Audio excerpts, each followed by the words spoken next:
Hey, kia ora koutou whānau. Welcome back to another edition of Big Hero News. Good to be back with you. Already seeing people in the chat there getting into things. You guys go for it. Get into it. Have some fun. Be respectful. And we might use some of your comments as we go through the show. Hi, g'day. Just me tonight. Good to be with you. Interesting show tonight. A little bit later on, we're going to have Siouxsie Wiles coming up.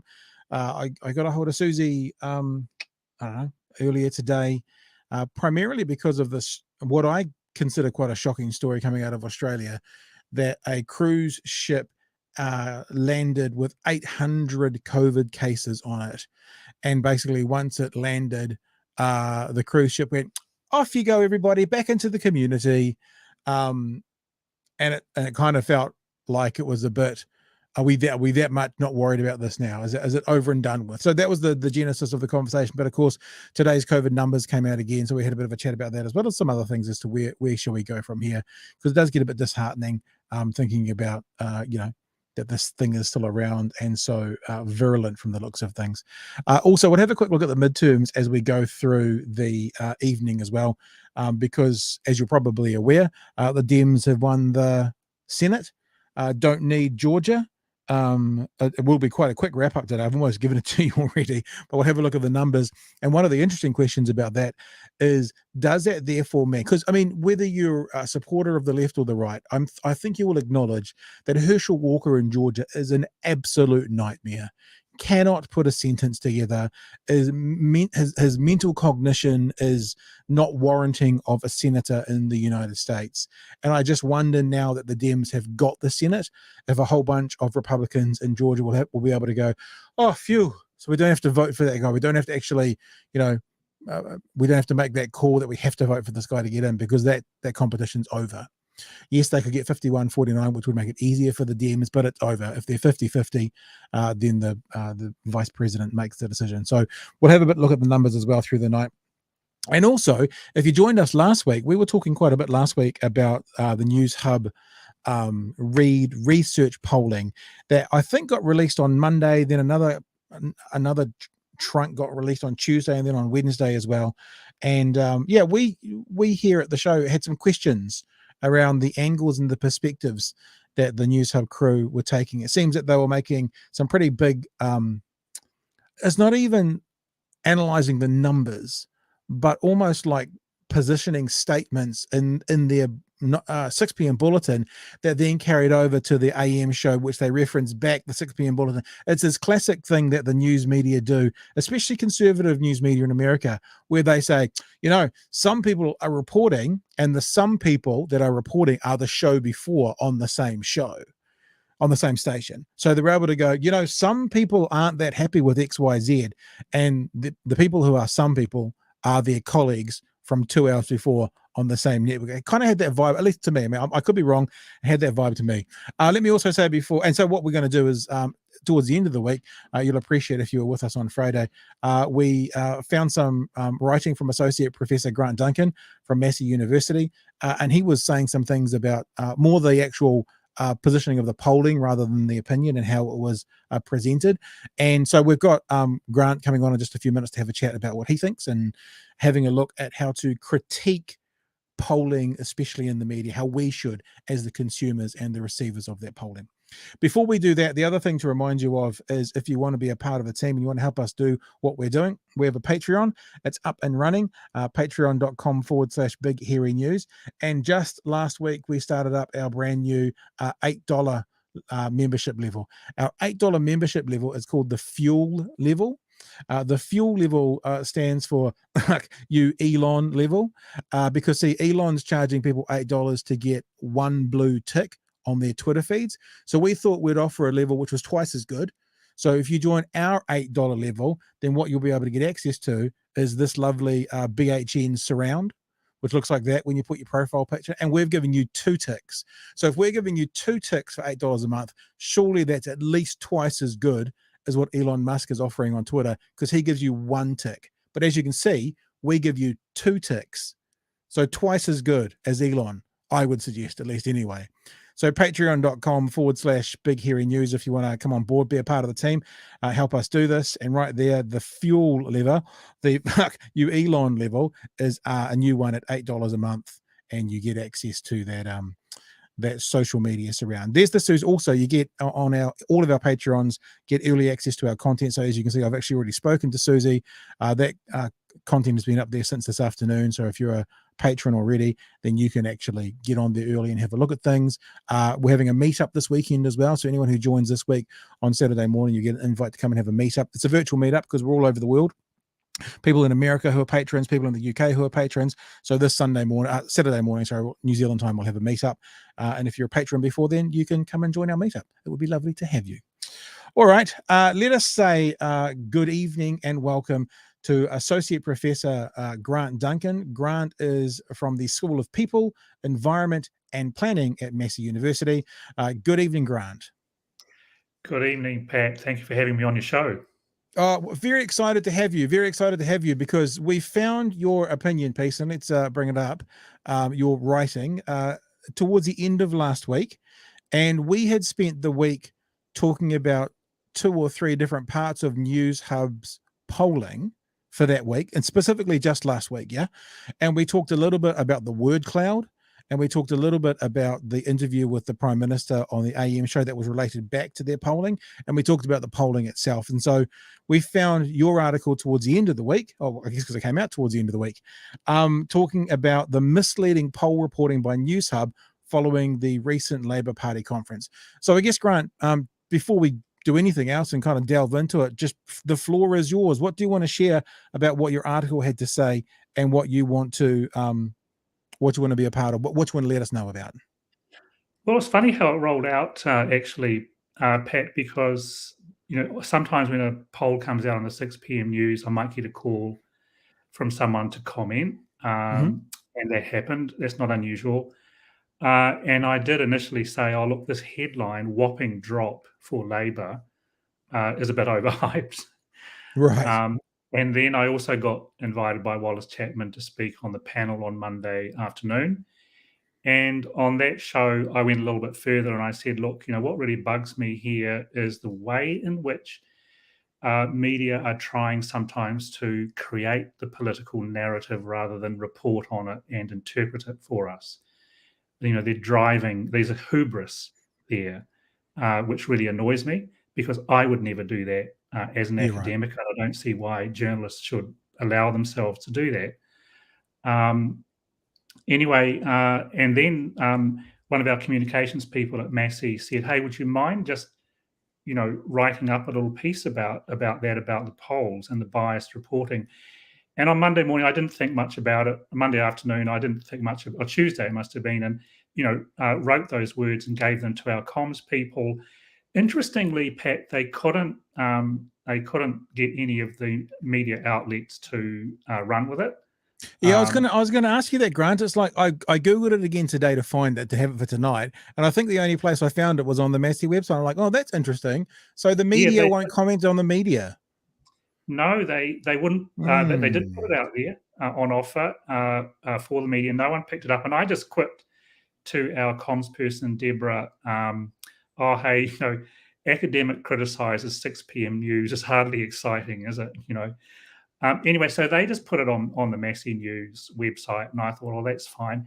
And then, strangely enough, it got picked up by a few people on Twitter, and it just generated a lot. I mean, I don't think they pushed it on Twitter, Massey, but it just got picked up by some people, and it drew a lot of comment. And I was quite surprised because to me, it seemed like a slightly nerdy sort of issue, but nonetheless, nonetheless, it sort of, I wouldn't say it went viral, but it got quite a bit of comment. And then next thing you know, one or two other, and yourself, you're approaching me and so forth. So it seems to have struck a little bit of a chord. I think, what you're doing on your program, critiquing Newshub, is really great because I think, we need to be keeping these people honest, particularly as we approach election year. We need to start now lining this out because, as an academic, I pride myself on trying, no one's perfect. I pride myself on trying to be impartial and balanced. Yep. And one of the best compliments I ever get from a person is when they say to me, "Hey, I like your comments. It sounded really balanced." Right. And one of the best compliments I've ever had from a student is when they say to me, Grant, I still can't work out whether you're left or right, liberal or conservative, you know? And to me, then I think, that it's working.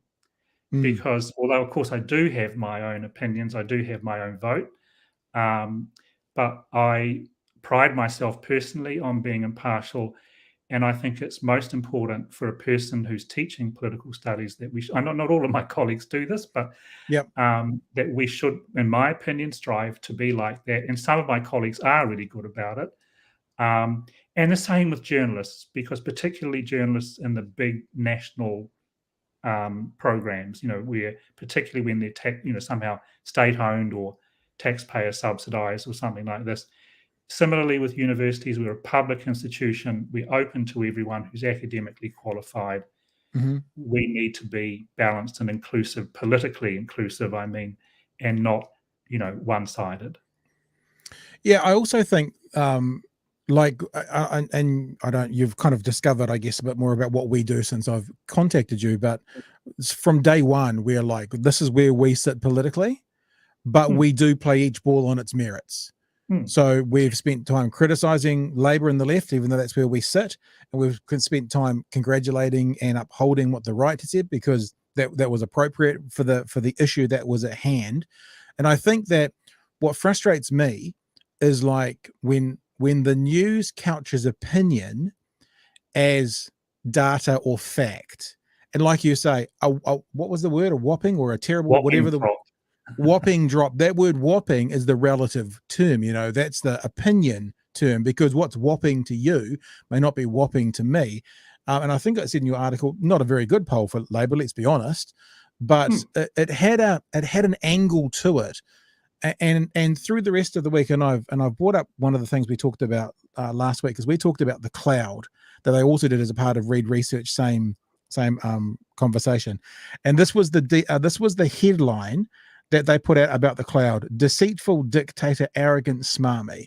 Right, so deceitful dictator were the words they picked out of the cloud relating to the Prime Minister. Now, if you actually look at the word cloud, the main words are caring and good. And way over here that you can hardly see is the word deceitful, and the one below it is dictator. Or I can't even read them, they're so small. So the other thing is, if people have opinion in the news and they share it as opinion, great. We know it's opinion. But I'm concerned, A, when people share opinion as data or the news, but B, how they then sometimes couch the news, because it's true that the word dictator was there, but when I see it in a headline, I would expect it to be the most accurate representation or the biggest. And as we can see with this word cloud, the most accurate representation for what people thought of the Prime Minister was caring and good, followed by kind. And that's not what Newshub said. And that's when I said earlier about, to me, it felt like there was an angle, whether it's an ideological angle coming in, or whether they're just going, this will work. Because this is the vibe of the nation. So if we talk the PM down, that'll get more clicks equals more revenue. I don't know what it is for Newshub, but it certainly seems at the moment that they have a perspective around let's shit on Labor and the PM, basically. Oh yeah, the context here to remember is that this poll was released 6 p.m. Sunday of the weekend of the Labor Party annual conference. Right. So this was knowingly, deliberately dropped to demoralize Labor supporters and activists. And also, you see, the thing is, it was devoid of context, because the whopping drop was between an April poll, that the last Reid Research poll, and the November poll. The April poll was, for April, relatively high for Labor. Right. And the November poll was pretty much in keeping with the polls over the last 6 months between May and November. So this is what I think happens, is that, you see, if you think about, follow the money here, so to speak, Pat. The Reid Research is a commercial marketing research organisation. Yep. It's basically giving data to TVNZ. The payoff for Reid Research is they get massive publicity on the 6 p.m. news. So they're doing quite well out of it. But it's an editorial decision, clearly, for Newshub to have used the word, this is a whopping drop between Mm. April and November, completely devoid of the context of the numerous polls that had happened between May and November. So if they had taken but then they would have had to mention polls that weren't Reid Research's polls. Yeah, yeah. You see what I'm getting at? Yeah. And Advertising so someone else's product. exactly, Yeah. exactly. So, therefore, there was no, I think there's a conflict of interest going on here because of their relationship with Reid Research, frankly. Right. And I would question them about that. But the reporting was devoid of context in relation to intervening polls. The reasonable response would have been to say, "Oh, look, another not very impressive or arguably even disappointing poll for Labor because it was in keeping with polling." So, in other words, Labor had been polling consistently between about 30 and 35 for Mhm. about 5 or 6 months. So, this was not a whopping drop. It was in keeping with the poll of polls, basically. The rest of them, Yeah, ish. yeah. Yeah, so it wasn't good news for Labor by any means. It's not where they would like to be, of course. And and when I was speaking to Wallace Chapman on the panel, I was quite happy to say that, to be a bit critical of Labor and say, look, I can't really see at the moment quite how they're going to dig themselves out of this hole. Agreed. You know, and so I'm not, going into bat for Labor or anything like that. But all I'm like yourself, all I'm looking for here is an honest reading of opinion polls, a critical reading of opinion polls, because opinion polls are not fact. I mean, well, it is a fact that they are reported, but by the polling company. Yep. There's a whole lot of questions here about their validity and accuracy. And I think I mentioned in that column on Massey News there about how going into the 2020 election, they were actually quite significantly inaccurate. Yeah, you talked about being at +5 and -5. I haven't got. Here we go. Furthermore, they were under. This is the polls. The polls came out during the fortnight advance of voting 2020, for example, were overestimating National by an average of 5.8% compared with National's actual election result of the party vote, and that was consistently outside the margin of error. Let me just bring it up for other people to see. Furthermore, they were underestimating Labor by 3.7, while the Green and Māori parties were also underestimated by 1.1 and 0.7. Well, look, on that, I'd like to ask you as well, because we've just seen another example of polling coming out of the US, the much talked about red wave, the much talked about polls that were coming out of places like 538. I mean, I don't know how 538 holds its head up anymore. I'm not saying they're doing anything nefarious, but ever since they were so far out when it came to Trump, I don't. And again, it doesn't just. I wonder if it's the methodology. I wonder if people lie, and it's just they don't seem to have be worth the paper they're literally written on. Well, let me help you out here a bit, Pat. Okay. Yeah. I mean, I believe that it's in the interests of polling companies to be as accurate as they can. Mm-hmm. They have a professional reputation as commercial organizations often, not all of them, particularly in the US, some of them aren't commercial, but they have an interest in being as accurate as they can. They want to be. It's just proving harder and harder to be. And 538 all they're doing is they're bringing together all of these polls, their poll of polls. They're not pollsters themselves, they're modelers. And so, they're reliant on these polls too, which are getting increasingly accurate. And I've listened to some of their nerdy talk. Actually, they're really great guys. I've listened to some of their nerdy polling modeling talk where they really did angst about what was happening with the polls, particularly after the 2020 presidential race, which, although it rightly predicted that Biden would win, but it was by a much lower or narrower margin. Now, the interesting thing here, Pat, is this: that similarly in Australia in 2019, people underestimated the right in the polling, embarrassingly in Australia in 2019. Yep. But also, the Trump 2016 and to some extent the Biden 2020 win was much narrower than expected. In New Zealand, it's the opposite, where the pollsters were underestimating the left, not the right. And I can't figure this out. So on election night, I was expecting, based on the polls, Labor would land maybe 46, 47. National would be 30-31. And when I saw numbers for Labor coming up 49-50, I'm thinking, oh no, early in the evening, it'll shift. But no, Labor ended up on 50, and that was not what we were expecting based on the polls. Yeah. Now, I've also done, polls on stuff.co.nz, which are just open slather, not representative samples, just, anyone pile in. And we always As long as found you've got an internet connection, you can go tick. Yeah, Yeah. that's right. And similarly, their Labor supporters were underrepresented. So, funnily enough, we have had in New Zealand the opposite effect of Australia and the US. But in the US, it's in the midterms, it switched around again. You see, they've overestimated the right this time. I mean, I'm going to, no doubt there will be a post-mortem on 538 about this very question, and I'm looking forward to hearing it. But really, listening to those guys over there, because they're much more skilled and they've got a much bigger polling industry than we have. It's massive compared to ours, much more sophisticated. And they're stumped as to what's causing these shifts and these inaccuracies in their polling. They're trying to change their methodology. But all I'm saying, to sum it up, though, Pat, is this. When you see an opinion poll, don't take it literally. Yeah. Yeah. Is this the part where we get to how do we as people, before I ask you that question, I'm going to throw to Nick. Nick's got a question for us both.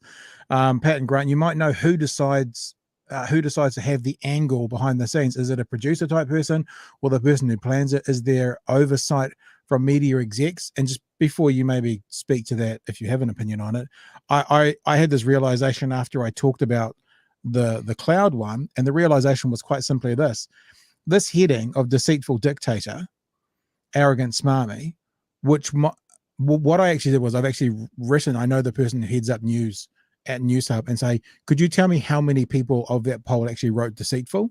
Because I'd like to know, because is it 1? Is it 3? Is it 5 out of 1,000? And for it to be a heading, though, to speak to Nick's question, that's an editorial decision by one person to decide that. So I don't have an answer for you, Nick, about who decides that. But to put, now, we know in this day and age, people scroll through Twitter, they look on Facebook, they go through websites, they get notifications on their phone. Sometimes that's all the news they read. So they don't actually go into the story. Now, if they had gone into the story, they would have seen that caring and kind were the biggest words. But if they don't, they come away from that story thinking the Prime Minister is a deceitful dictator and the Leader of the Opposition is an arrogant and smarmy, which weren't his top words either, although they were significantly larger than deceitful and dictator. So that was an editorial decision made by one person. But when it comes to the actual polls, I'm not sure. I mean, TVNZ, it'll be, I mean, like I did think about maybe messaging Mike McRoberts, who was reading the teleprompter when this came out, going, do you have any idea what you're reading? It's like what you're reading is such horse shit. It's like you're putting, it's not wrong because those words are there, but you're putting it out there like it's the main point of this article, and it's not. Like, who writes that script? Who is the person who does it? Is it management? Is it a sub editor? Is it just the person on the teleprompter? I don't know, but I think, yeah, that's, I guess, Nick's question. And so what I'm saying to you, Nick, is I don't know, but someone's making those decisions to angle that position. I guess equally someone's making the position, and maybe it's the journalist, on how the massive whopping drop. There's some questions here for an investigative journalist, actually, to inquire into what's going on, because first of all, I would doubt that the phrase whopping drop comes from Reid Research. We could ask. But what I'm wondering here is also why, what kind of contractual relationship exists between Newshub and Reid Research such that they can't report the polls in between? Is there some kind of constraint in their contract that says they can't do that? In other words, preventing them from properly reporting on context and intervening polls. In other words, the trend in the polls. And As for who made that, who decided to use the word whopping, Yep. would be an editorial question that I would like answered, honestly. But as an academic, it's not really for me to do that kind of investigative inquiry. But they should be held accountable as to why they have been distorting their stories and their storytelling, their narrative, in the way that you pointed out about deceitful and tyrant, and the way that I've pointed out about whopping drop. Who is making these decisions, and on what grounds do they think they can do this? They purport to be national level broadcasting agencies. They are not performing a public service if they are distorting the facts this way and not properly reporting things in context.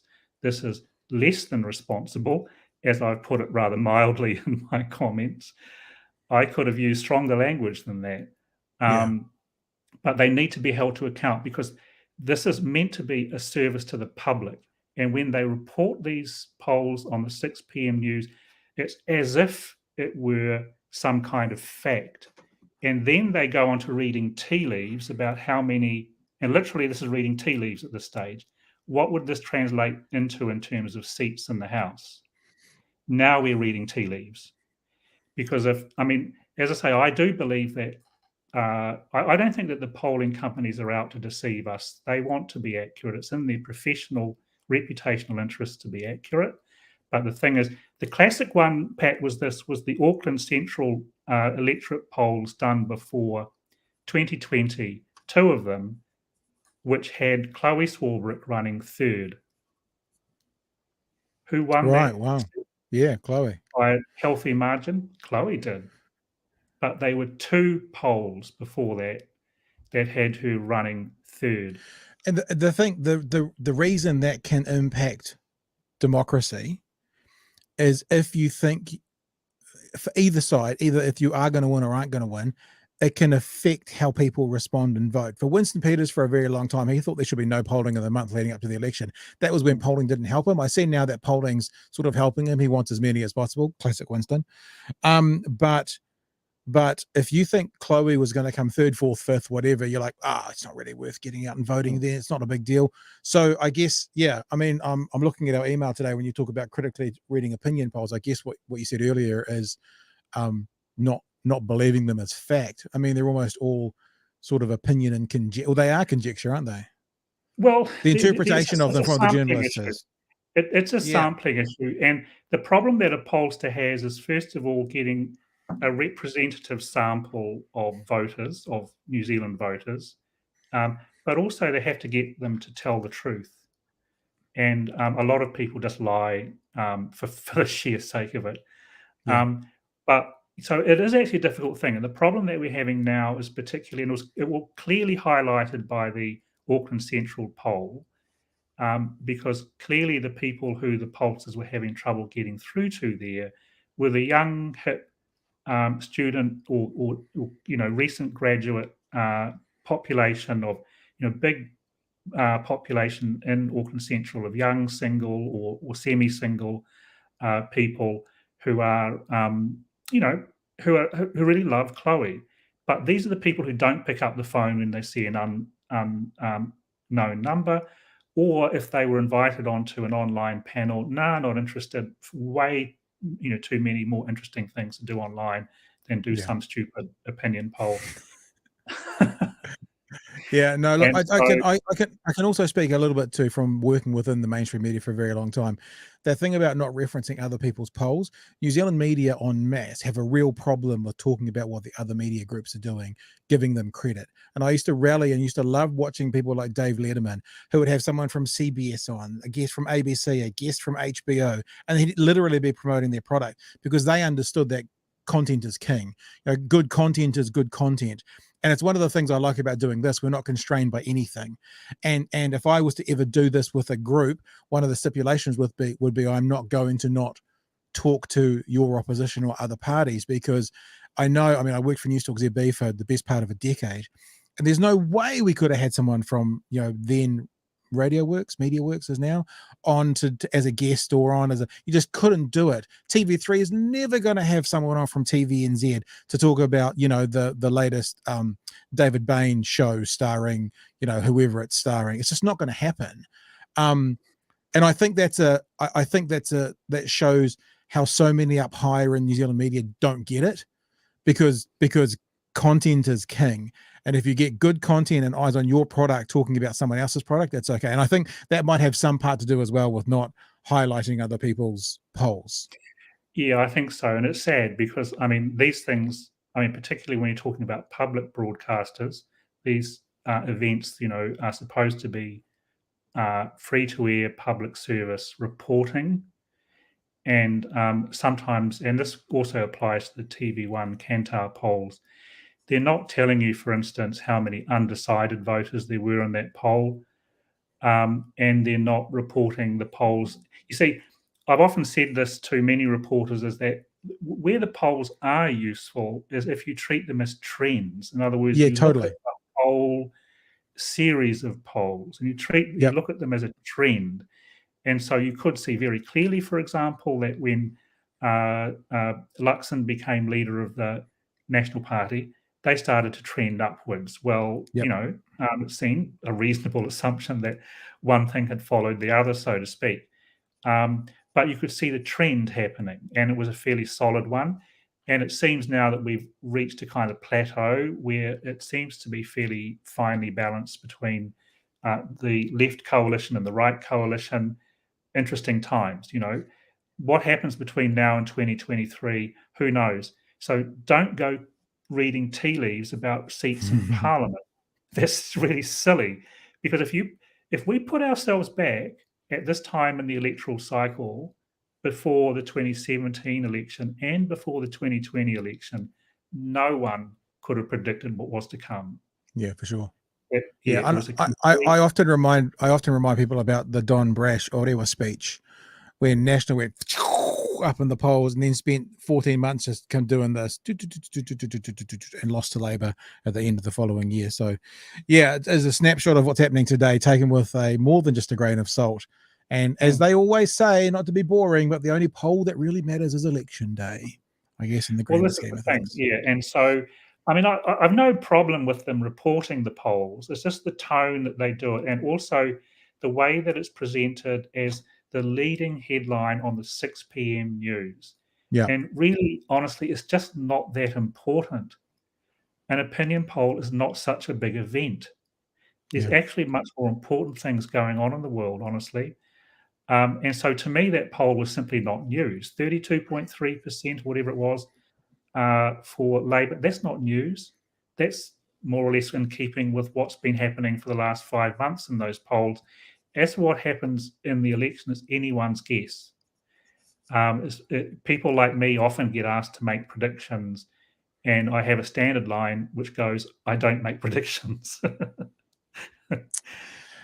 Hey, Grant, it's been an absolute pleasure having you on tonight, Associate Professor Grant Duncan. Fabulous to speak to you, Pat. It's really a from pleasure. Massey University. No, I very much appreciate your thoughts. And there's a ton of chat going on in the chat. I'll let you go because I won't put you through a bunch of those things. And then, we'll move on. And I'm sure we'll have you back on again.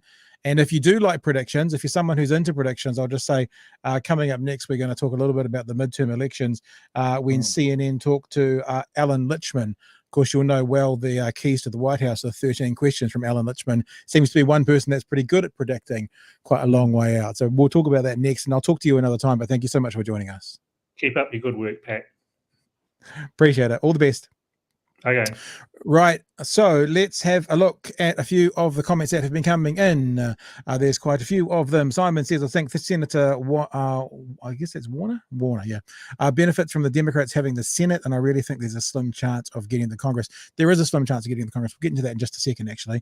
Politikiwi says, Tumblr beat me to it, an $8 upfront for 2 ticks permanently. Ugh. Really? That's no good. I'm going to go iFreddy Coco. That'll do. Journalism is dead. Simple says Twitter has to pay $1 billion interest on its loans this year. However, Twitter's revenue is only 700 million. This is the main reason for cost cutting and trying to build income stream. Simon says, surprise, a show like Media Watch haven't picked up on it. That's the That's the issue to do with Newshub, I guess we're talking about there. Media will comment on the media when it suits them. Newshub gladly reported the staff's reshuffle of employees and the nervousness of staff. They seem giddy at their competitors' misfortune. That's an interesting point, actually. Giddy when it's bad, and stay away from them when it's potentially good. Stuff is absolutely horrible, no neutrality whatsoever. Well, again, what I would say is that if it's an opinion piece, it doesn't require neutrality, but an opinion piece requires very clear and obvious write-up that this is opinion, this is not fact. Although I do get the sense that perhaps Freddie is talking about, just from some previous comments in the chat, talking about maybe Paula Penfold there, just quietly. Rose says, stuff never allows comments on anything that might be controversial. Nick says, well, not anymore. I'm only getting to about a third of the texts that have come in as well, by the way, but we'll just have a look what's going around.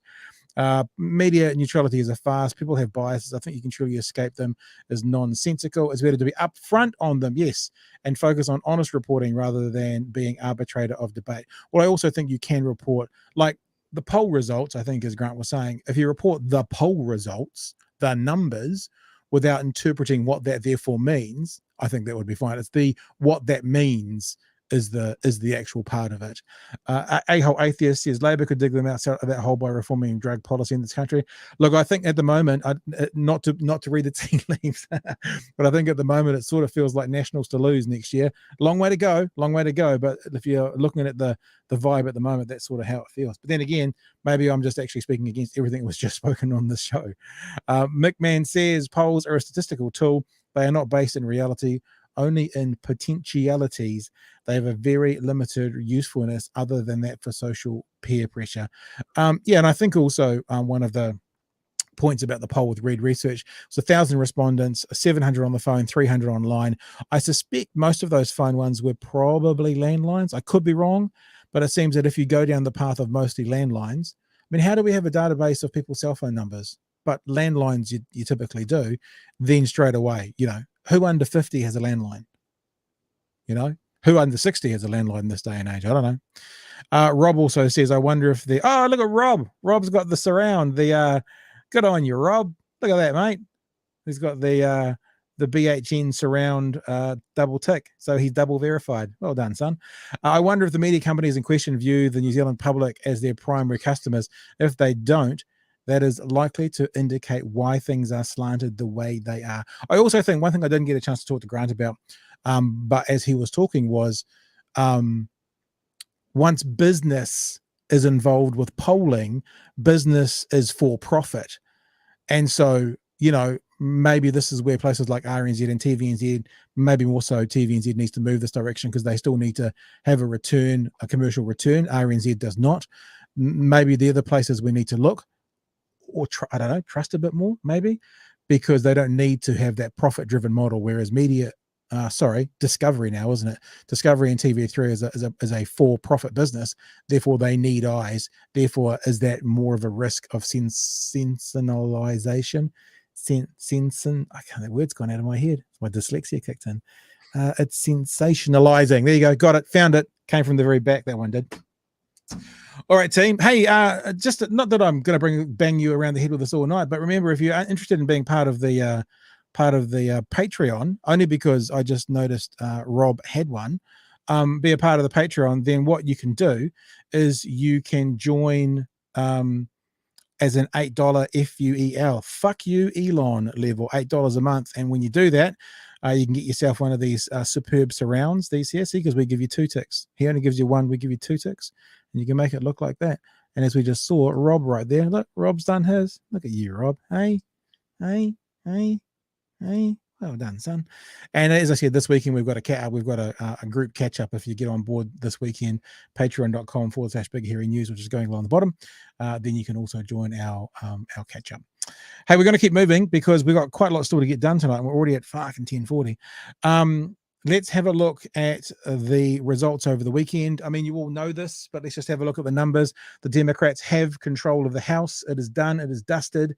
They won Arizona and they won Nevada. We always kind of knew they were going to win Arizona. Nevada was up in the air, although we did look at the numbers that were coming in, and I think Mastro needed something like 60% of the votes that were coming in and got them because they were coming from the Las Vegas area, which is a more Democratic area. So what this means is Georgia here in the middle is irrelevant. It's irrelevant to getting control of the Senate. The only relevance it has is if Warnock can win this, then I keep wanting to say deputy prime minister, the vice president gets freed up and doesn't have to be in Washington as much because she needs to be in Washington at the moment as a casting vote in case it's a 50-50 tie, which is most of the time. So that's unbelievable. I believe there's only been three times that the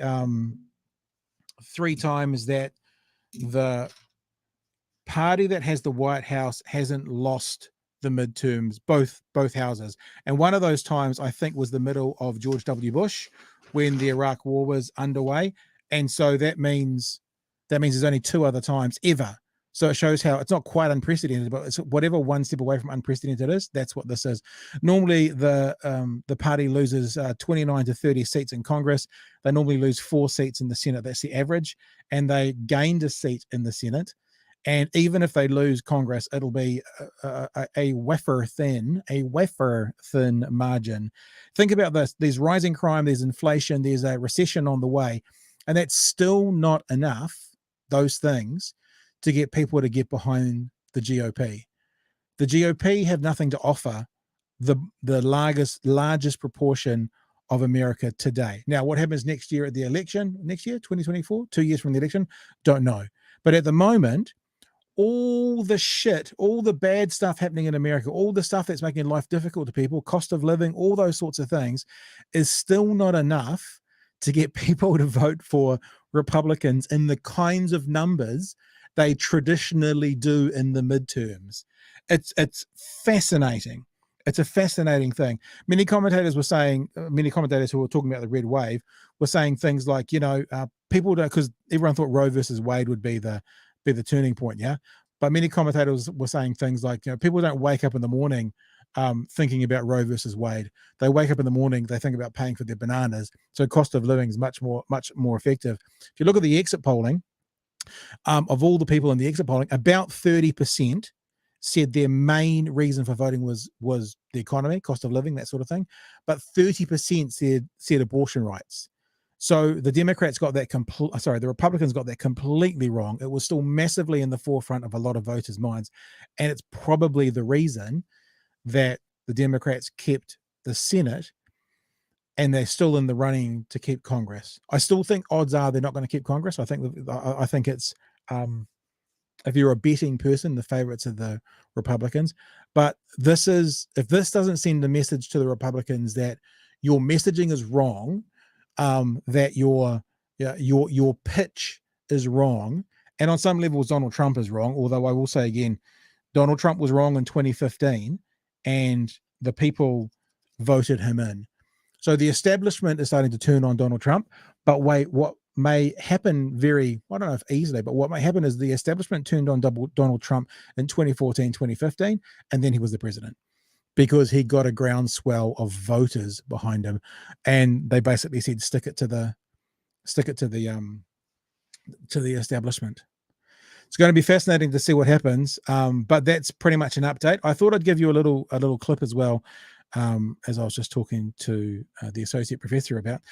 This is a presidential historian. His name is Alan Lichtman. He's famous for this thing called the Keys to the White House, where he comes out and he has 13 keys, and he is able to predict with almost certainty who's going to be the president. And he has a track record that the only one he's got wrong since 1984 was Al Gore and George W. Bush. And ironically, I think most people accept now, looking purely at the numbers, i.e. the number of votes, Al Gore probably did win that. But the Supreme Court ruled in favor of George W. Bush, and George W. Bush got in. So Lichtman, he's got basically everyone right back to 1984. Technically, he got Al Gore, George W. Bush wrong. He picked Biden, he picked Trump, he picked Obama twice. He picked Bush. the second time. He picked Clinton twice. He picked George W. Bush only once. So he picked Reagan and Bush only once over Clinton. So he knows his stuff, and he's got some theories that seem to pan out. So this is him, historian Alan Lichman, talking to CNN about Ron DeSantis, and maybe Ron DeSantis isn't the guy to save the Republicans. It is of enormous significance. There have only been 3 prior midterm elections in the history of the country in which the party holding the White House has fared well. And so the Democrats really have achieved an historic victory going against the conventional wisdom, because we had these powerful winds blowing in the other way of the abortion issue and the democracy issue. Look, here's the big picture. It's easy to point a finger at Donald Trump. That is superficial. The problem for the Republican Party runs from the bottom right to the top. These election deniers and candidates with extreme views are not contrary to the mainstream of the Republican Party. They are the new mainstream. Wow. Trump may have endorsed them. Listen, Trump may have endorsed them, but the voters put them into the nomination. And 2/3 nearly of Republican voters in the exit poll said they still don't believe that Biden legitimately won the election. So forget about Trump. Look at the whole Republican Party. And the other thing, Frederica, is that where is the Republican Party going in terms of what he stands for? Can I explain that? And that's, in fact, a great question, because I was going to ask you that. But since you asked yourself that, answer it for us. Yeah, look, the Republican Party has now jettisoned virtually everything the Republican Party has once professed to stand for. Personal morality, personal responsibility. It's become a joke for a party that embraces Donald Trump and Herschel Walker. States' rights, Republicans want to pass a national anti-abortion law. Forget states' rights. Limited government, if such a law would go into effect, it would be one of the most draconian impositions of big government on the American people in the history of the Republic. Fiscal responsibility, the Republicans stand for big tax cuts that balloon the deficits. Finally, respect for traditional institutions, gone. The Republican Party, a good portion of it, sought to overthrow a democratic election and undermine American democracy. So what's left for Republicans? Culture wars and support for their big business donors. That is not going to cut it in the future. So do you see this now as Republicans perhaps facing that they have to acknowledge this is a moment of correction? This is an opportunity now, this point forward, to return to some of those pillars of the Republican Party. And if they don't, then, like you said, you know, that they are looking at the demise of the party as once they knew it. But it's funny she says you're looking at the demise of the party. There has been a demise of the party. It's done. The party is demised, because those traditional things that the Republicans stood for, if not obvious so far, has just been ram-raided and wiped off the face of the planet by one Donald J. Trump. While many of those Trump picks made it through the primary, ultimately they didn't make it all the way through. So how do you see the GOP making that acknowledgement or using this as an opportunity for a correction? They must do that. They had an opportunity after 2018 when they suffered grievous losses. They had an opportunity after 2020 when their incumbent president lost. They did not seize either of those opportunities. This may be their last chance to revamp the party, to adapt to where the American people really are. Look, even the House, the Republicans would not have taken the House if not for the extreme gerrymandering in places like Florida and Texas. They're really out of step. And don't expect Ron DeSantis to come riding in on a white horse and save the Republican Party. It's not clear he represents anything different than Donald Trump, other than a different personality. And governors, however successful, have not fared well under the unique white heat of a presidential campaign. Look at Bush and Kasich in 2016. Look at Inslee on the Democratic side, or earlier Howard Dean. You don't know how a candidate's going to fare when they face a presidential campaign, and it's not clear that DeSantis offers the reconsideration and restoration that this Republican Party really needs. And remember, he's basically picked the right presidential, the winner of the presidential campaign since 1984, bar the one that had to go to the Supreme Court. So he knows his shit. He knows what he's talking about. And it's an interesting time. Political Kiwi says this: any pundit who said people don't wake up thinking about Roe versus Wade are clearly not women. Yeah, it's fair. The implications of Roe versus Wade being scrapped are immense and disastrous for women. Rob says bargain basement prices for 2 ticks. Yeah, that's true. Go to patreon.com, as it says down the bottom, /Big Hero News. And a couple of nice words for Grant. Thank you for having your guest on tonight. It's been very informative. I appreciate Grant. Great chat. Okay. Let's have a look at this, what I find personally to be a slightly, I don't know if terrifying, but we're in this age here where when we were at this point in various iterations of COVID previously, the world was operating differently. But now we seem to be in a point where we are choosing as a society to operate very, very differently when it comes to COVID. So this story came out last week. It was a cruise ship. So this cruise ship went around New Zealand. I think its last stop was Auckland. Then when it left Auckland, I think this article will say there's, I think, about 137 cases of COVID. By the time it got to Sydney, 800 cases of COVID. And let's just have a look at the Nine News report on this. With the Ruby Princess, thousands of people. Go back.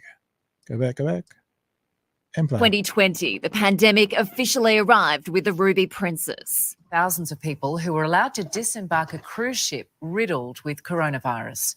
What a difference 2 years makes. Today, at least 800 people carrying the virus disembarked this Princess cruise ship, and there was little concern. Since then, we as a community have learnt a lot more about COVID. I was well aware it might happen, but not that bad. Masked.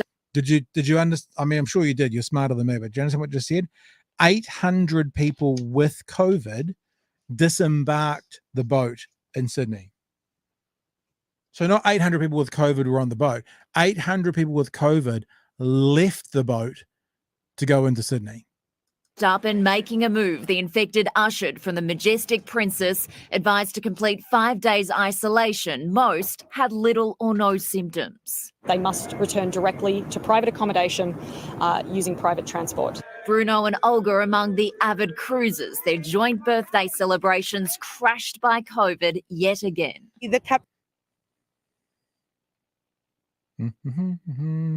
I'll just fill this gap with a little song. I'll just fill the gap with a little song. I don't know why it has done that. All right, we're just going to pause it because we've got stuff to do. Another story here about 21,000 cases today, and back to the cruise ships. Early 2020, Carnival Cruises Ruby Princess allowed thousands of passengers to disembark in Sydney, placing the cruise ship at the centre of one of Australia's largest COVID outbreaks. At least 28 people died and 700 cases were linked to the ship, according to ABC. Another Carnival ship, the Diamond Princess, also logged 12 COVID-related fatalities earlier that year, including the first Australian national to die from the virus. Obviously, this is back in 2020. The country has since lifted coronavirus restrictions on international travel.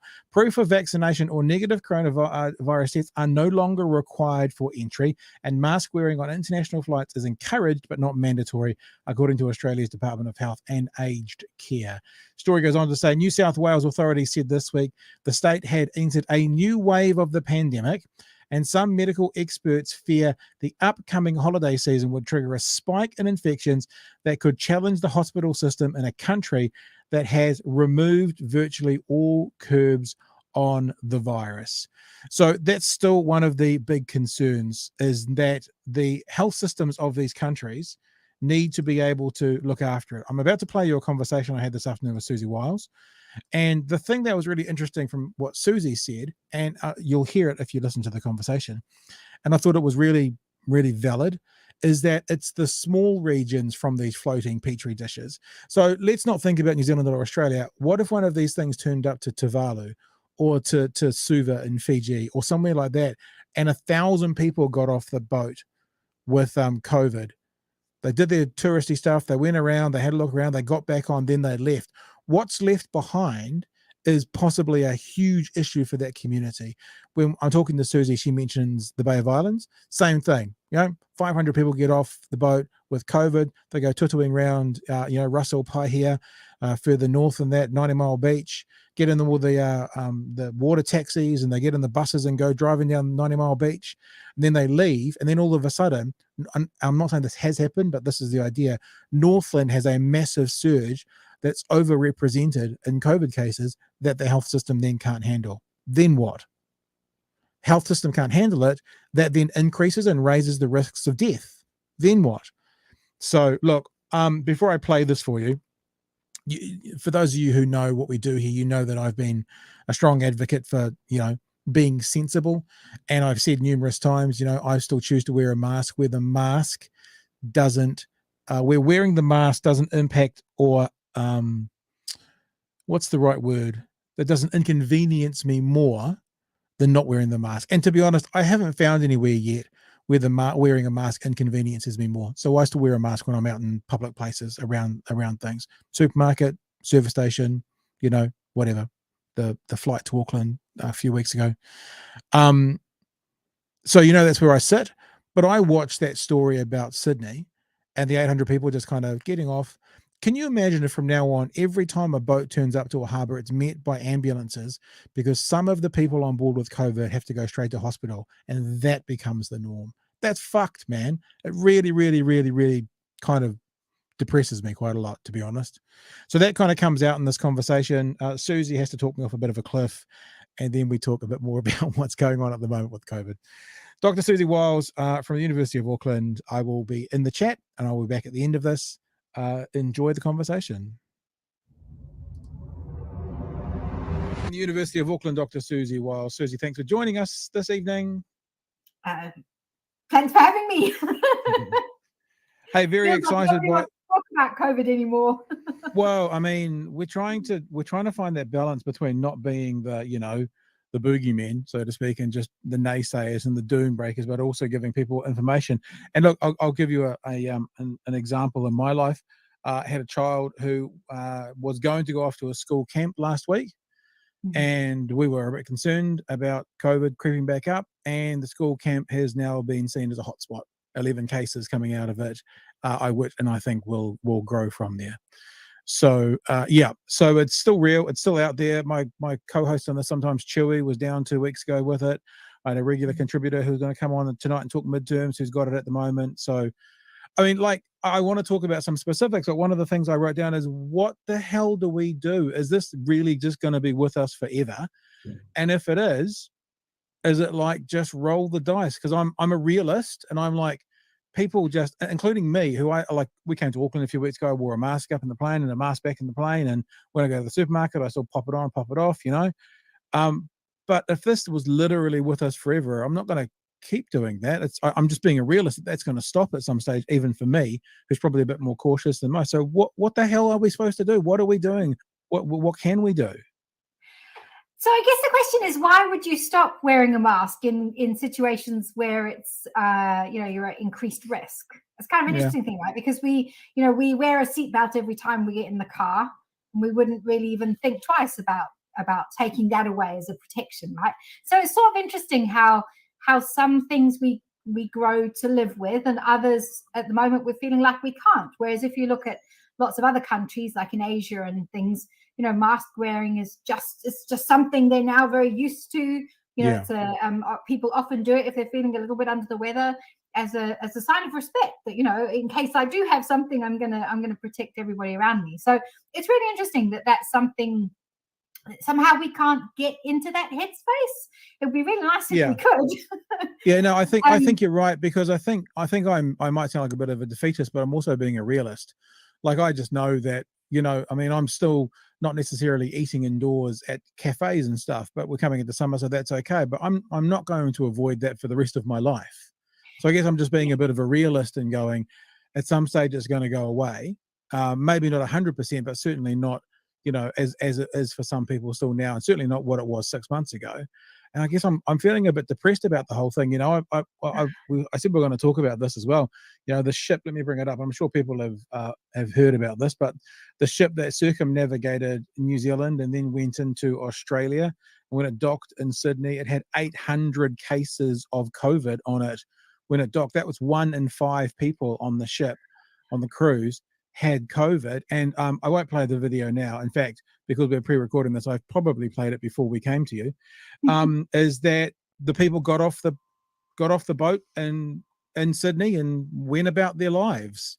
You know, obviously they're being asked to isolate and that sort of thing, but it's just like, oh well, we've got COVID. We're now disembarking the boat and going back into the community. And when I saw that, I'm just like, well, what the fuck? It's like, you know, what are those of us who have taken some precautions, who in an ideal world wouldn't get it, but also being a realist, going, you know, most people seem to have got it by now. We just, at what point do we give up? And I like I said, I agree with what you're saying about why would people stop, but I guess I'm being a realist on the same level and go, what are we supposed to do? How are we supposed to approach this from here on in? Okay, so I guess the first thing to say is that it does appear to be with us, and you're right. I mean, it shows no sign of going anywhere. So I guess what I hold hope for is that we will have at some point in the future a vaccine that actually does a better job of stopping transmission. So there are still quite a lot of vaccines in clinical trials. Yeah. The ones that we hope will make the big difference are the intranasal vaccines. So the idea is that if we can mount a better immune response in our nose and throat, that will help reduce transmission a lot. So we're kind of looking for, an intranasal vaccine, and then preferably one that is, going to work against all of these new and emerging and future variants. Again, something that's being worked on, a pan coronavirus type vaccine. So who knows, if we think about the amazing strides that were made in the time since COVID appeared, right? Incredible progress. I mean, it's definitely slowed now because the money has gone, but that's not to say that these things aren't there. So that's what I'm holding as a, that would be really nice. But we do know that, that we have measures that will reduce transmission, right? So masks. But what we also know is the public health measures that work the best. So the ones that are kind of invisible, right? They're the ones that we don't really realize are even working. And so when you've got an airborne infection, it's about cleaning the air and getting rid of the virus from the air. That's the kind of invisible thing, right? Yeah. And so what we really should be doing is completely rethinking, indoor air, really looking at ventilation, monitoring air so we know what the ventilation's like in all the places that we can, and certainly moving forward in new builds, be thinking about how do we basically make sure ventilation is up to scratch. And in places where it's not up to scratch, how can we use things like air purification to help get it right? So it's really, I think, rather than feeling defeatist, we should be coming together and saying, actually, this is not good enough. Like, there's loads of stuff we could be doing, and we need to do it. So that's my call to action to you, is that we can do this. We did a great job of coming together collectively at the beginning of the pandemic. We've kind of lost that collective action now, but we can totally do it again. And the kinds of things I'm talking about, they won't just be good for COVID.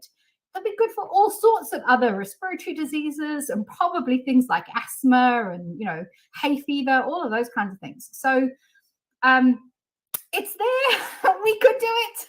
Hey, I haven't got this prepared for this, but because we're recording this, and I'll play it out on tonight's show, so when people see this, it'll be hi, we're live. But I've actually got this thing in my house. I'm part of a study looking at the air quality of a house, and it actually tracks the CO2 level in the house. And I've got a real-time tracker, and what I'll do is I'll take a screen grab of that. I'll take off all my address and all that kind of stuff, and I'll show it after we're finished talking here, because it's really interesting to see as well when you're talking about air quality. In the middle of the night, when we're all asleep, and this is in the hallway, so it's not in anyone's bedroom, it goes up above 800 parts per million, which is the magical number that if it's above 800 parts per million, you're supposed to open the doors, and 300 parts per million is outside. And it's really interesting to see that. And it's given me that the point that you're making about how would you design a house that in the middle of the night, when everyone's asleep and expelling carbon dioxide, you could still keep it below 800 parts per million, remembering that this meter is not in a bedroom, it's in the hallway. So imagine what that is in the bedrooms. Who knows? But it's got to be way above that. So yeah, I think it's a really good point. Also, I wanted to ask you this. I've got a little clip to play you. And look, correct me if I'm wrong, but we've been speaking to you and, Anna Brooks and Michael Plank and all these people all the way through this, since we've been doing this daily news conversation, is the message is still coming from the media, to me, still feels so muddled. And I'll just play just one sentence. This is the report on the cruise ship, but I just want to play you a quick thing that the reporter says. Australia is currently facing its fourth wave of COVID, with there no longer being a requirement to isolate when positive. But when it comes to boarding cruise ships, there are still very strict rules. You need to have the negative test and be double vaccinated. So how this outbreak started remains a mystery. That exact point. It's like, well, we don't know how this happened. She's basically saying they're double vaccinated. They should be protected. So how did this happen? And the message that I know, I think, and this is the thing, it gets confusing because you hear that in the media, that's from this weekend. So that message is from this weekend, not from 15 months ago, is that the current vaccine, BA5 gets past it, but it keeps you proportionally from going to hospital. But you've got reporters still saying, there's no understanding as to how these people caught it because they're all double vaccinated. So even the messaging to me is like, what are you talking about? The messaging's not right even today. Yeah. Well, and and the other point is, so we've known since Delta, right? The vaccines were amazing against Delta. Yeah. And then when Omicron came along, that was when we saw a huge spike because the Omicron variant is incredibly immune evasive, right? It can infect people who've been vaccinated and who've had a previous infection. But the other thing is that we know that the tests are a measure of how much virus you are basically shedding at that moment in time. And so, saying that people need a negative test to get on the ship is great. But if they're incubating the virus and test positive the next day, well, then they're infectious. And the other thing I found really interesting about the cruise ships is that they are doing a 5-day isolation. So if somebody tests positive, they will isolate on board for 5 days and then basically they're free to go. And what we know really clearly from the data is that a huge portion of people will still be positive at day 5, will still be positive at day 7, right? Which is when we can leave isolation here in New Zealand. Yeah. And in fact, some of them will still be positive at about day 10. So what we really should be doing is a test at the end to say, are you still infectious or are you not infectious, right?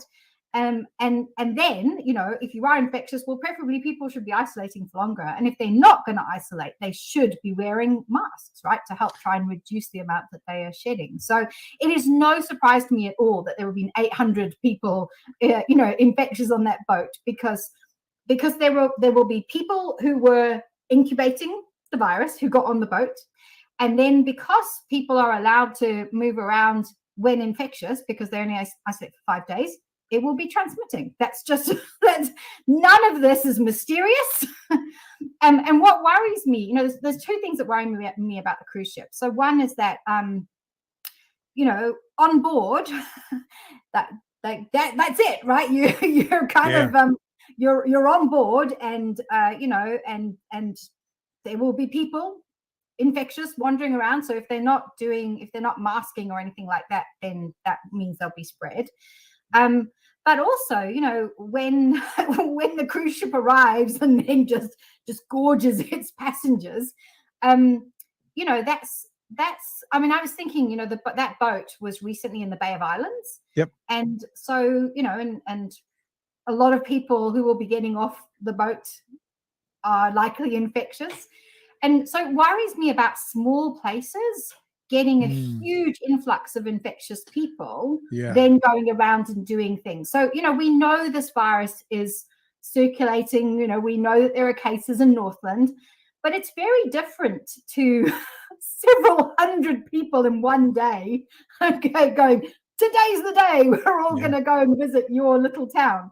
And the frightening thing is that, for small places where it might be difficult to access healthcare, that might end up with a surge of cases that become very difficult to look after people, right? And even if we forget the impact on health, just having people out sick for a couple of weeks, again, when you've got a small town, will have a massive impact on the infrastructure of that town, right? On the businesses. If you've suddenly got everybody in the cafe or everybody in the high street who's now infected, and because we do still isolate people here, rightly so. I mean, that's at least that's one protection we still have. But that has a massive impact on places. So frustrating. When we were talking to Dr. Anna last week, she referred to the cruise ships as floating petri dishes, which I thought was quite a good way of thinking about it. She also which I think they've always been, right? I mean, they've always had things like norovirus outbreaks, and I think it's also really interesting, given many of the demographics of the kind of people who like to go on older people, cruises and stuff. I find it amazing that, again, there's lots of things that could be done to help reduce transmission even more, but people don't, they're not going on a cruise to be isolated for their cruise because they're infectious. So I mean, these are hard problems, but if we're going to have this issue with us for the considerable future, I feel like we should be doing a better job of trying to solve them, right? The other thing that Anna spoke about, which you're spoken about, is basically testing to exit, because I made some kind of not quite fully informed decision, a comment I should say, where I said, but hang on, you can like 2 weeks later or a week later you can still be testing positive within your system. Can't you have it in your system? What is it called when you have it in your system? She goes, yeah, you've got it in your system because you've got COVID in your system. I'm like, oh, okay. Well, it was quite blunt, and it was the test to exit thing was really hammered home here last week. And like you're saying, if they're just basically saying 5 days in you can go without doing a test out of the things, that's out of their rooms, that's just going to keep it going around. I think it's worth remembering that the things have obviously changed a lot, right? And when we were using the PCR test, people can test positive by PCR for months. And that's because the PCR test is both very sensitive, but also picks up little bits of, viral debris, right? So it's not picking up infectious virus. Yep. Whereas the rapid antigen tests are very different. They are picking up the virus. Right. And so, that's why if you are still testing positive, a week or two later, that is infectious virus. The important thing, though, is once you get to about 2 weeks, that's when your body is starting to make its own antibodies. And so at that stage, you will still be shedding virus, but it's probably being neutralized by your antibodies. So there sort of reaches this point where you're positive, but probably not infectious. But I would say that is not at day 7. That's not at day 5, right? It's much, much later. But what's really frustrating is that there's still, I've had people message me saying they've called Healthline, and Healthline are going, oh no, you don't need to do another test because if you're positive, you're not infectious. And it's like, no, that's data that or an understanding that belongs to the days when we did PCR. It's not true nowadays. So it's kind of frustrating that people are getting bad information. The other thing that we just should stress again, I'm sure Anna stressed this, is that it's really important that when people do a rapid antigen test, they swab their throat as well as their nose, because we know that a lot of people will have it in their throat but not in their nose. So they'll be infectious, but if you only do a nasal swab, basically you'll test negative. And so it's really easy to do. You just use the same swab. I would recommend you do your throat first and then your nose rather than the other way around. But you basically just pop it in your mouth and you just rub like the sides of your cheeks, kind of at the back. You don't sort of jab it at your throat. You just kind of rub around the back, do it a few times, and then you shove it in your nose and do it. And the number of people who are messaging me, their RAT results, nose only, nose and throat, and the nose and throat is the only one that's positive. Wow. And it just makes me think how many people will be wandering around actually genuinely thinking they're negative. Yeah. But that's because, the tests tell you only do your nose. And it's like, the instructions of the tests are so bad too. Hey, let's have a look at today. Today just released this afternoon, 21,595 new community cases. Now that sounds fantastic because that's 3,000 cases a day. The last 2 weeks have been 20,000 something. So it sounds like it's not going up. But when you have a look at the things like the wastewater graphs and that, you kind of look back to when they were at a similar level, and it was June-ish. And at June-ish, there was a lot more cases per day than 3,000. So if you use the wastewater sampling, it's more than the 21,595 we're reporting, because people are getting sick and not reporting. So it'll be a selection of things, right? It'll be people who are testing themselves and testing negative because they're not doing their throat, or they might be doing it a bit too early and they need to do a couple of days later. Right. And then there'll be people who are testing but not reporting their results, and then there will be people who are not testing at all, right? And all of those things together, we've known they've all been happening, and we know that they mean that we don't have the correct case numbers. But that's why the wastewater results are really good to follow, because there are, most places are on, at least our waste is going into the municipal waste. So they are quite a good measure of that. But yeah, and that's the one to watch. And I would be watching it like for your region, right? Because we also know that the region's a little bit different, because the outbreaks are happening in slightly different places. And so, we know that Wellington was a real hotspot a couple of weeks ago. It's probably moved somewhere else now. So that's the thing that I watch to decide how am I going to behave? What sort of things am I going to do by watching that? And just to show people, because obviously we're Dunedin proud, our wastewater at the moment is at 6.57 million, and our cases, they say, are 180. I'm assuming the cases is what's been reported. But if you go back to the last time, it was that number where we were reporting a bit better, which is around here, 7.6 million, 5.4 million. The cases are 360. So the cases are double what they're being reported today. So we talked to Michael Plank last week as well. This is the place to be if you want to talk COVID, Siouxsie. We do it all day. Well, not quite all day, but Michael Plank and David Welch. Actually, it was David Welch who was saying, double is the minimum, and he was suggesting that perhaps 20,000 cases in the week could have been between 40 and 50, and those numbers kind of bear out. And if it was 50,000, that's 7,000 cases a day. And when we were 7,000 cases a day, we had far more government direction as to what we should do to keep ourselves safe. And now the government's gone. Which brings me to my last question, Siouxsie. If for some reason you had the Prime Minister's ear, and she actually said to you, what should we be doing? We would like your advice, Siouxsie. What would you be advising the government right now to get that mix of protecting people from COVID, opening up business, needing to be able to have tourism? What should we be doing? Have we found the balance? Do we need to change something slightly? What would you advise? Look, so I'm going to get to my advice in a minute, but I think the government are actually in a really difficult position, right? Because if we think about what happened back in February with the protests, we've got a very difficult situation where there are people who are stirring up hatred and violence, against any public health measures, right?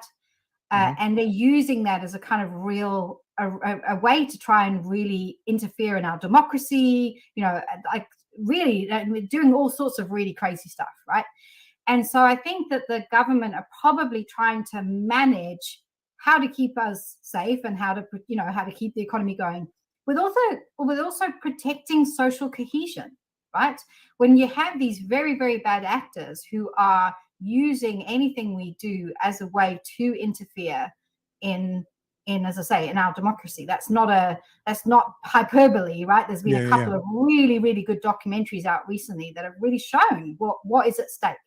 So I am really glad I don't have to make these decisions, that I'm not in a position of power where I'm having to balance all these things, and I've got business leaders yelling that they want, they don't want people isolating, and you've got media screaming about the fact the pandemic's over everywhere else when it's very clearly not, right? So I'm glad I'm not in charge.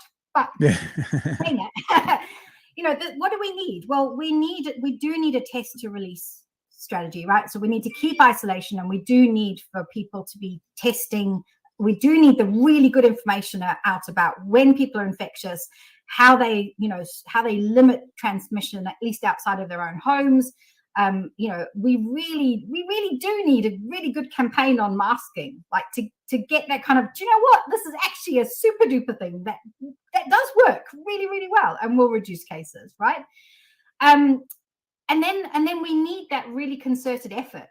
I think this real collaboration between government and between businesses on how do we sort out our air? How do we do that, right? Government can clearly, kind of push things and provide good advice, but it is something that I wish more businesses were taking up, because this is about the safety of their customers and their staff. And so from a health and safety perspective, this is actually something that every business should be thinking about and doing more about. So I think it should be a collaboration rather than, edicts from on high, because as we've seen, edicts from on high, no matter how much good they're trying to do, there are those, people who, for their own reasons, are using that to basically try and, destroy our social cohesion. So I think it needs to be a real collaboration. And we need to get back to that feeling we had, that we all had a common goal to care for each other, to care for our well-being, to care for our economy, right? We need to get back to that, because there's stuff that we could be doing. And it's kind of, it's ironic that having that opinion means that people like me, there are people out there who want people like me executed. And that's where this has got to, right? Madness. It is madness. And I think we need to talk about that more.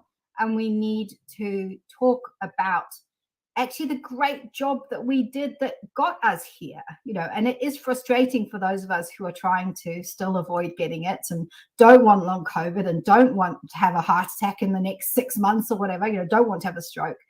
I think we need to recapture the fact that things work better when we work together. Yeah, it's that be kind thing as well. Like, and also it's, I've got masks kind of floating around the house that I wear them in the car. And I came back from Auckland and I had a cold. I did all the testing and it was just a cold, but it was a freaking awful cold.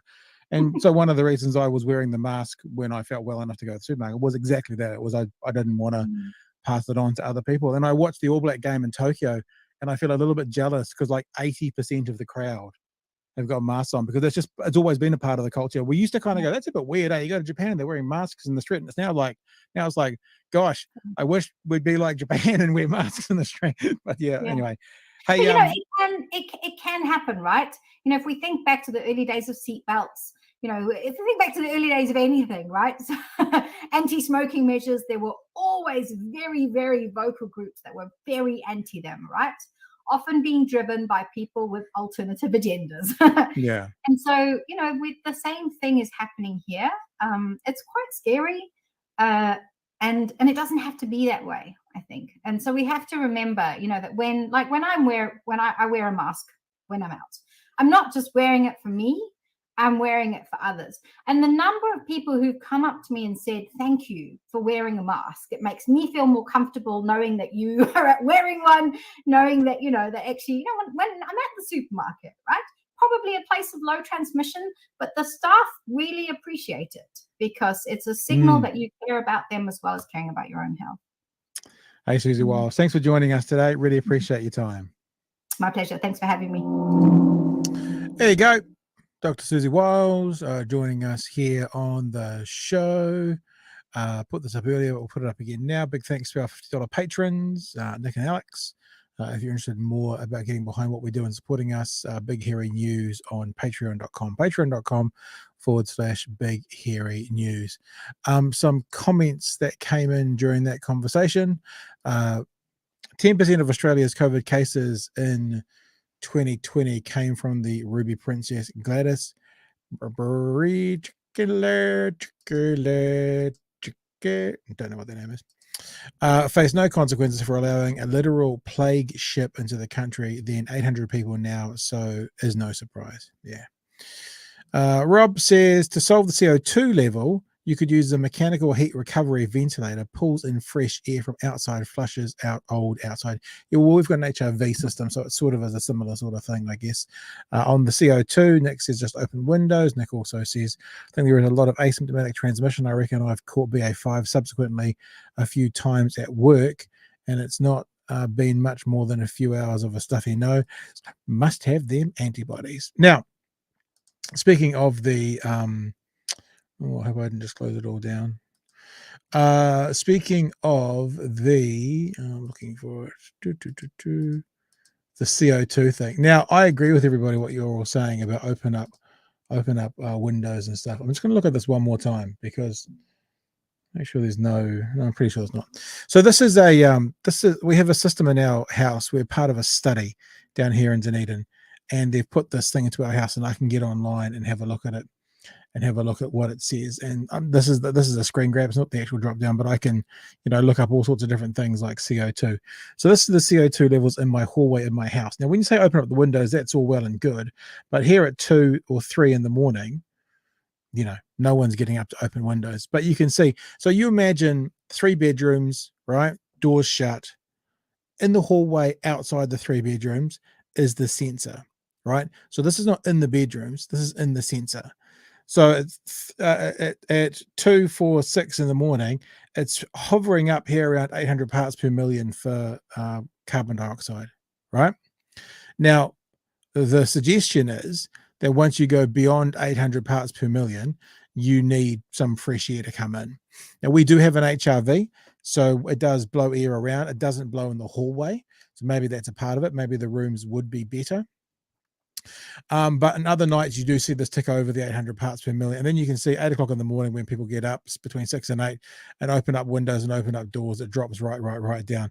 300 parts per million is said to be outside. So it never gets quite down to 300, but you can see at 4 o'clock today was down close to 400 parts per million. And what I've been doing, actually using this a little bit, is we had some tradies round the other day doing some work. And I opened up all the doors and windows. It was a fine day. It was warm as warm can be. I opened up all the doors and windows, and I went back and had a look at this, and it was hovering down around the 300 parts per million. So basically, I turned inside into outside.